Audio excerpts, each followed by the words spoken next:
5 seconds to go.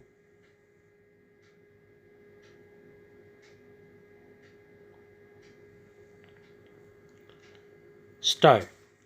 Sir, coming to technical education, I may point out there are many colleges without infrastructure.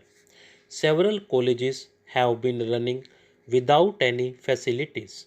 You have to do something so that these colleges acquire the necessary infrastructure.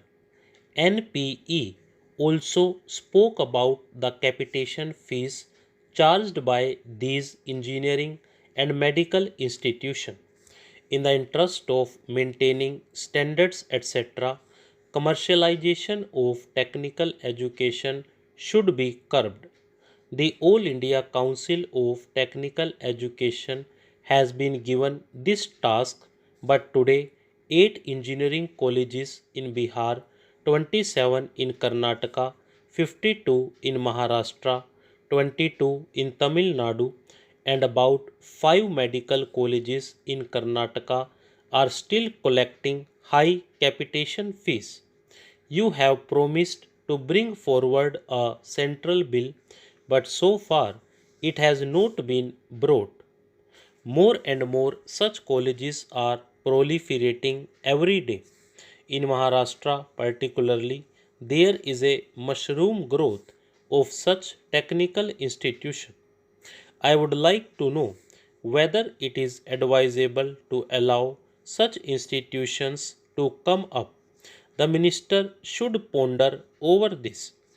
So far, we are having only 5 IITs. They are maintaining good standards. I understand you are going to have the sixth one in Assam. Its progress is very slow.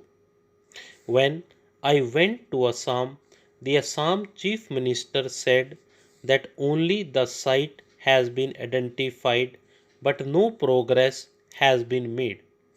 It should be given a fillip. In addition, I suggest one more IIT should be started in Hyderabad because it is a central place easily accessible to many people. The minister need not feel shy about it. It can be had even at Warangal or anywhere else, but we need one more IIT. Similarly, the number of Indian institutes of management is also very less. Such institutes are only 4 in number. If you cannot open an IIT, you open IIM in Hyderabad. That is my specific request to the Honorable Minister. You are financing a number of other organizations, the Indian Council of Social Sciences Research, the Indian Council of Philosophical Research, the Indian Institute of Advanced Studies Shimla, the Indian Council of Historical Research. I know some of them are doing a good work, but I do not know if the money allotment is just sufficient for salaries and maintenance of the buildings. Therefore, a review of the allotment and a committee to review the functioning is needed. The minister knows that the Administrative Staff College in Hyderabad is a premier institution running on excellent lines.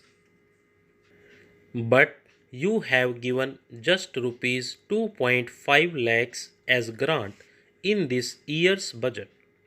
I suggest such an organization must be encouraged. Similarly, for the scientists going abroad, you have provided only rupees 1.25 lakhs in the budget. It is a very small amount. This should be increased. The Education Ministry should lay more stress on the extracurricular activities of the students.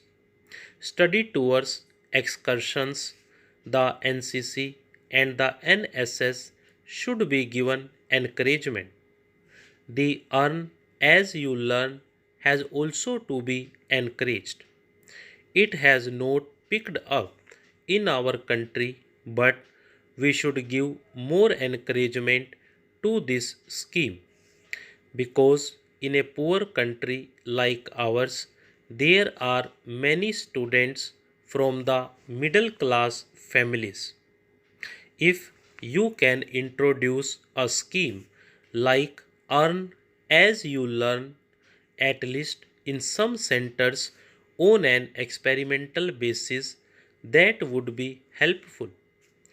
Regarding the role of the student unions, also you must review because in certain universities like Delhi University and some other universities, elections to these unions are comparable to the general elections, and most of the time of the students is being lost in the direct elections. In earlier days, the student unions were formed by indirect elections. The class leaders used to be elected, and those leaders used to elect the executive of the union.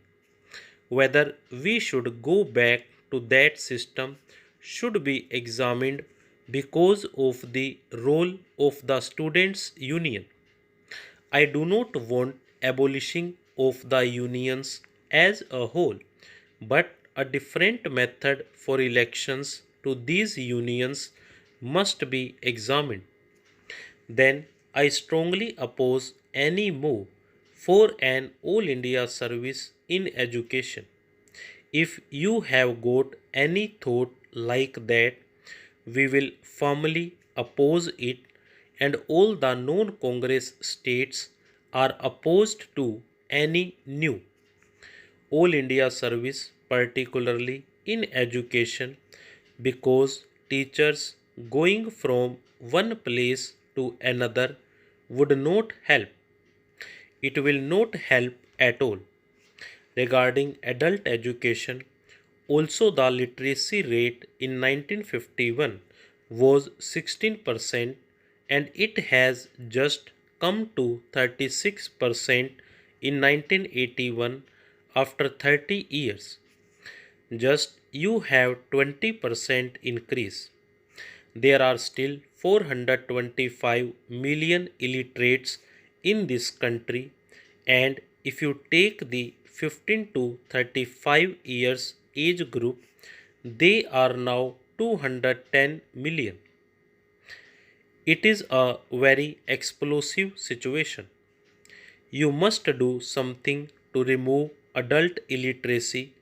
Voluntary organizations should be encouraged to take up this task.